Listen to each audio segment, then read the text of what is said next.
Hey guys, it's your boy Joe back at it again, CodingPhase.com. In this video, we are going to be talking about how to use JavaScript in your Shopify themes.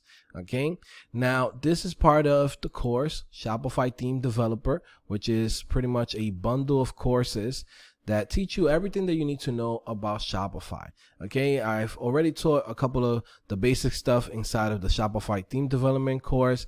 Now we have the Shopify Online Store 2.0, which is basically a continuation of this course, but with all of the new features and all of the new ways of creating themes in 2021, 2022, 2023, 2024, 2025. Okay, so pretty much everything that you're gonna be seeing in the ecosystem of Shopify is inside of this course. Okay, so let's get started by taking a look at this theme that we are creating.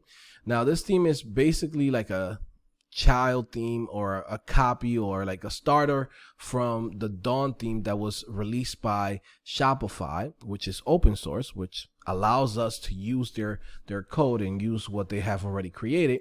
But basically, if we look over here, this is what Shopify is using. Okay, this is the cart.js.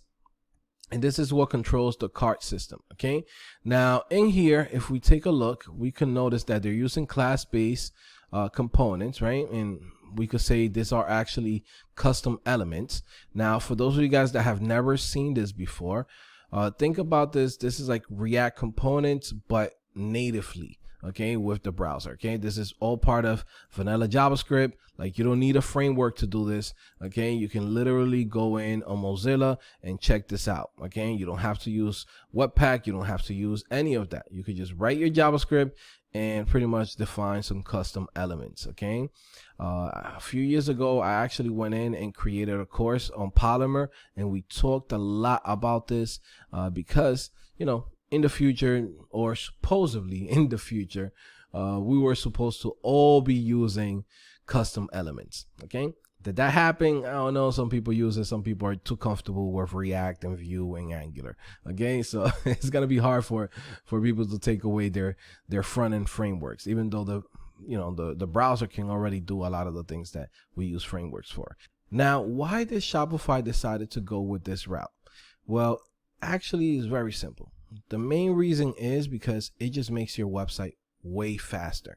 Okay, now imagine this: if you are using something, let's say like React, right, and you are using, I don't know, some library out there, like some component library, like, let me show you guys an example. Like this one, Materialize. I see a lot of people that use Materialize. Shout out to Chris Sean, who love Material UI. Okay, but if you're using this type of libraries, right, you're downloading not only this component as a dependency, but then you also have React as a dependency, then you have React DOM as a dependency, then you have whatever dependencies that this Material UI needs to actually create those components, right? So next thing you know, once you bundle everything up, you might have a 4 megabyte bundle. Okay, like, and I've seen that happen. Sometimes you go to a website and you look at their bundle size, and you know, as far as like the JavaScript and everything, and you'll be like, wait, this is a 5 megabyte website?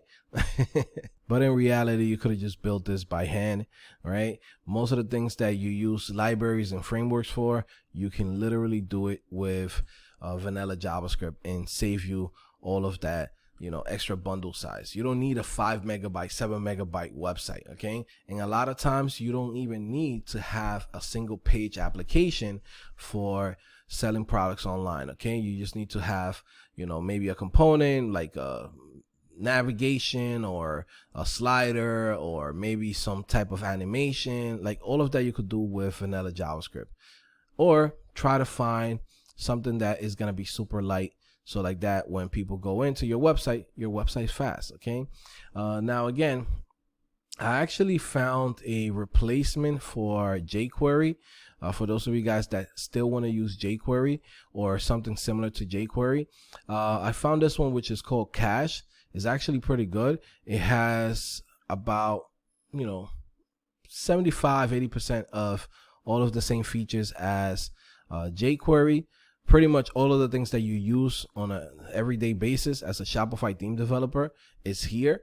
I mean, things like adding a class to an element, you know, appending some type of HTML to a certain element, right? Putting something as a child, or removing the last element, removing the class, removing the attribute. Like, most of those things is here. Okay, everything that you need from good old jQuery is right here. But the only difference is that now this is super light because it's using like the things that already come with JavaScript now in 2021, 2022, right? So it's basically using all of the native functions and methods. Now in jQuery, it was a little bit different because jQuery, shoot, that's been around since like the early 2000s. Okay, all of the things that we could do now natively, you couldn't do it back then. So a lot of those functions and methods that jQuery had, it basically were written by hand. Okay, they were ahead of their time, but now the browser can do it itself. Okay, like .map, right? This wasn't here before. Now it's here. We could use it. Filter.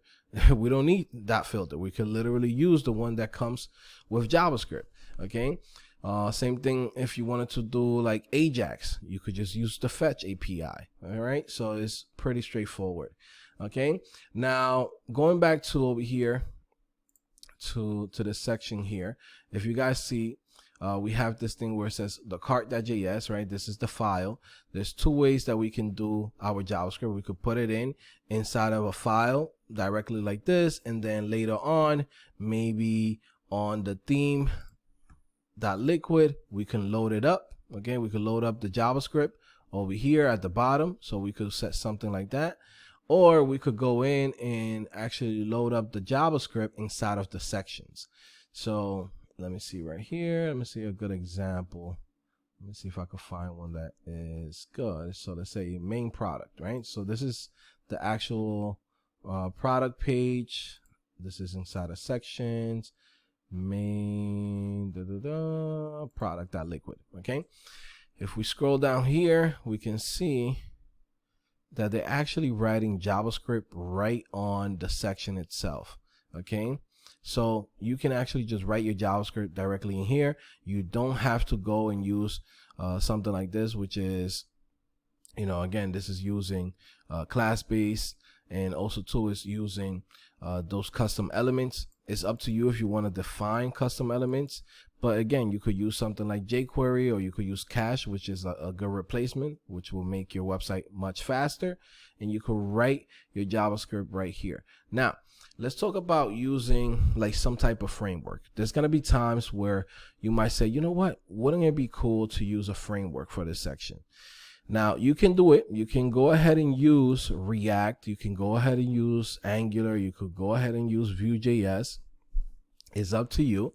But how would you tackle this? You can use tools like Webpack. You can use tools like Gulp, and basically process your JavaScript for that framework. And just make sure that there's an entry point that is like an original entry point for each component. Meaning, let's say, for example, if we have right here this theme, you see this section right here is a component. And if this section right here is a component, we want to export this component by itself. Okay, you will have one file that's going to be the vendors, which will have, let's say, your React DOM, etc. And then another file, which will be the one that you will put inside of your assets folder. Okay, which could be the component itself. So you can load up your bundle vendors right here. You could upload them right here to the assets folder, and then you will have a component that will be called, let's say, header.js or header-comp for component.js, right? And this is what we're seeing here on the Gymshark website. Okay, if you look inside of here, we can see that they're actually using React, jQuery, Boomerang, right? So they're using a couple of things. And if we look over here, inspect the elements, okay, and click on components, let's refresh this. Let me open this up like this. We can see that they're actually just using React just for the header, okay, just to be able to create this that we're seeing right now, being able to search, being able to show this giant menu, right? This is what they're using React for. Now remember what I told you, you have to create your components completely independent from each other. This is not a single page application. In a single page application, you will go in and create some type of entry point, like let's say index.js, and inside of that index.js, you will render the application on itself, right, on an element, and then from there you will have all of the child components being imported within this index.js, and then whatever components those components need, they will import those, right? So that's not the way to do this one, again, because this is not a single page application, right? What you want to have is multiple entry points. So you will have one entry point, which is like for the header, and if you wanted to do another type of component, like let's say you had a slider down here and this was a slider, then you will say, hey, this is slider 1, and then you will have another entry point for that slider 1. And then let's say, for example, you had on the footer another component, then you will say footer component, right? And basically your files will look like this, something like this, coming out of either gulp or Webpack. It will be like vendor.js, right, which will hold React DOM. Then from there you will have the header.js, okay, then you will have the slider.js, then you will have the footer.js, okay? So all of these are components, and they're all depending on these vendors that are coming in on the vendor.js. Now, again, this is one way of doing it, all right?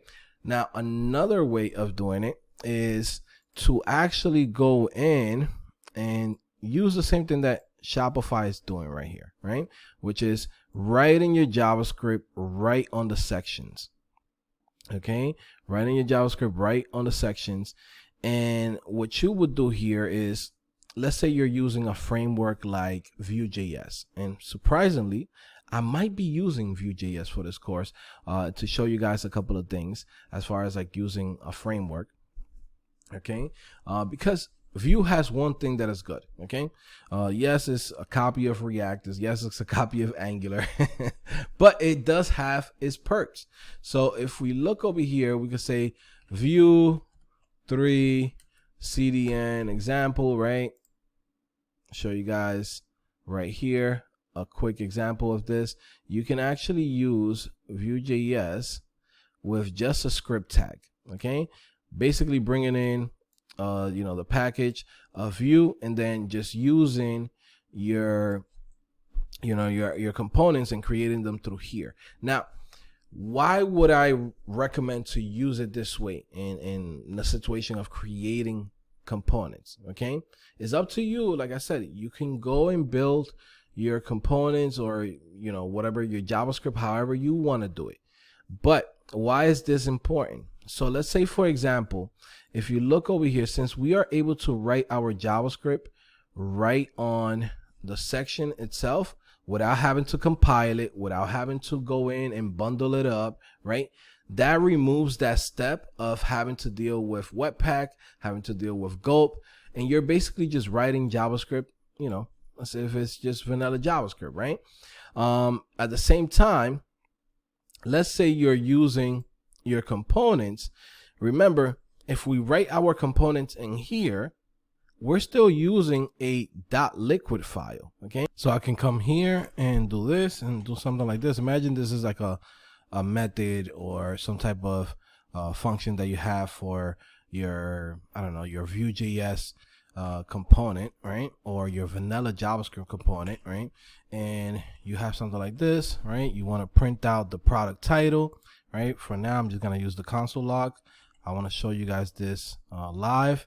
I also want you guys to go to the collections products 1 that liquid section, and make sure you put in a comma here because we're missing a comma. Okay, so save that. And then now what I'm going to do is I'm going to come here and I'm going to save this. I'm going to say stage all. Okay. And I'm going to commit this, push this to staging. I'm going to also merge staging with the main branch, and I'm just gonna push my changes to the website. Okay, now to see this in action, I'm gonna come here to the themes, click on customize. I want to change this collection products 1. I want to change it to have the collections of, let's say, Adidas. Okay, and there we go. We're gonna save this. Come back here, instead of putting it here where it says JavaScript, we're just gonna put it inside of here. Okay, and we're just gonna console log product.title, right? So technically this is the object that's coming in from Liquid, and we have access to the title of this specific product on this specific page. We save this. I also want to make sure that you guys go in and commit your changes. Okay, if for whatever reason it gives you like an error, just make sure that you pull the changes into your main.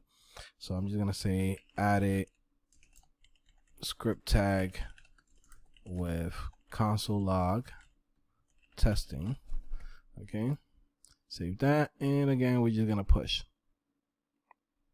Okay, so now that we push this here, okay, the next thing that I want to do is just to show you guys why this is so important, right, and so powerful, is because now we have access to that right on our JavaScript.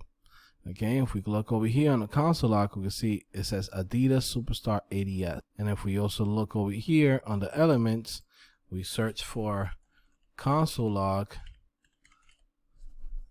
Okay, we can see that our script tag, it says console log Adidas Superstars ADS. All right, so basically what's happening is that when Shopify goes in and renders this liquid file and creates the static page, right, or the dynamic page, it's using that variable, and then now it's just placing it in here as if it was just, you know, regular a HTML file that we just created. Okay, so then now the browser comes in and reads this, and then from there interprets it. Hey, this is actually a script tag, and it has some JavaScript inside of it, and this thing is not just liquid, right? What is actually returning back is the string of Adidas Superstar, which was the title of the product. Now, again, like I told you guys, there's multiple ways of doing the same thing. It's called programming, right? Like, you're always gonna have to deal with this thing. Okay, it's a million ways of doing the same thing. Okay, but what's cool about this, like I said, is yeah, you can write your JavaScript here, you can write your JavaScript here, you can go ahead and create, you know, some type of bundle, right, and say, hey, I'm gonna use React components, I'm just gonna bundle it up. But remember this, when you bundle your React components, it's not as as easy to just read as this. Okay, so keep that in mind, right? This right here, keeping everything inside, you know, super simple. This is how things were done back in the days, you know, when you was using Laravel. You know, Laravel will actually go in and spit out, you know, the variables for you, right? And same thing with Shopify and Ruby on Rails. Like, this is like well, some people say this is the old school way of doing things. It's like, yeah, it's a little bit old school, right, compared to single page apps and all of the new modern ways of doing things. But at the same time, it works, right? It works. You know, somebody might say, I don't like it. It seems hacky. It works. Okay. So again, we have access to so much information by using it like this. And again, you can just use vanilla JavaScript in here. You don't have to use a framework.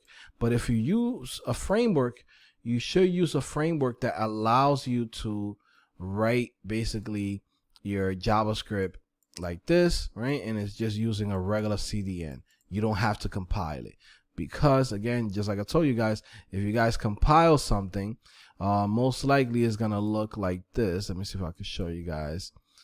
Compiled file. Okay, let's go to Snow.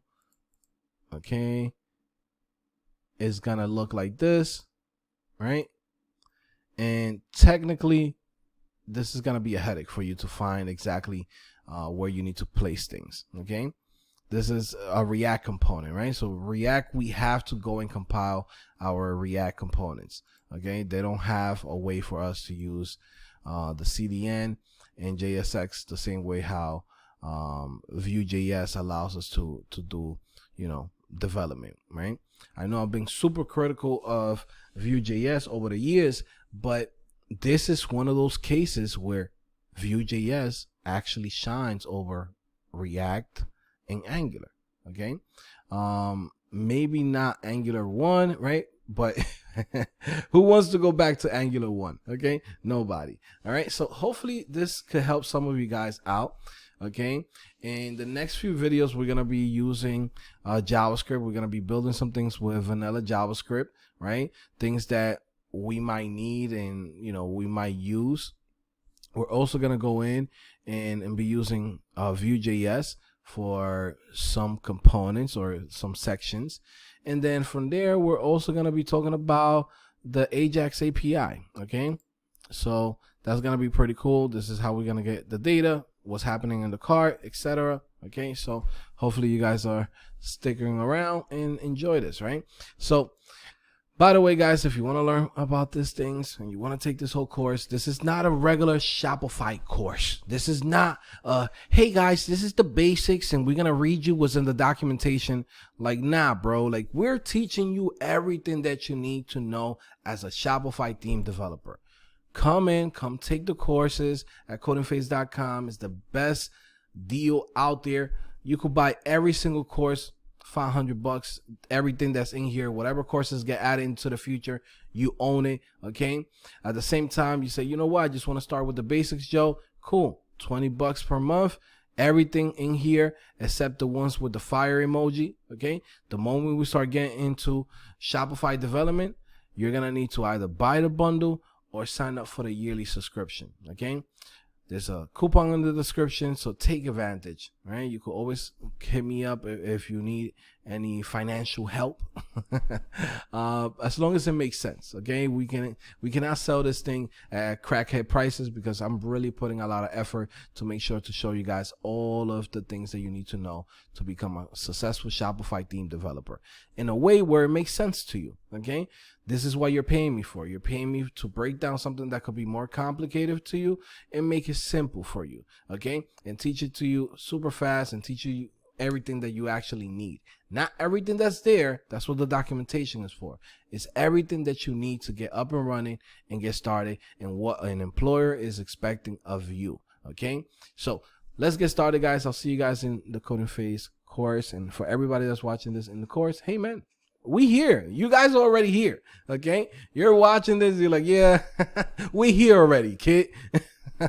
So congrats to you guys. You guys have made it this far into the course. We're almost at the end. Don't worry, guys, I got you. This is the winning team. Let's get going. Okay, this is the fun part. This is where we write some JavaScript, and it's gonna be very nice. I'll see you guys later. Bye.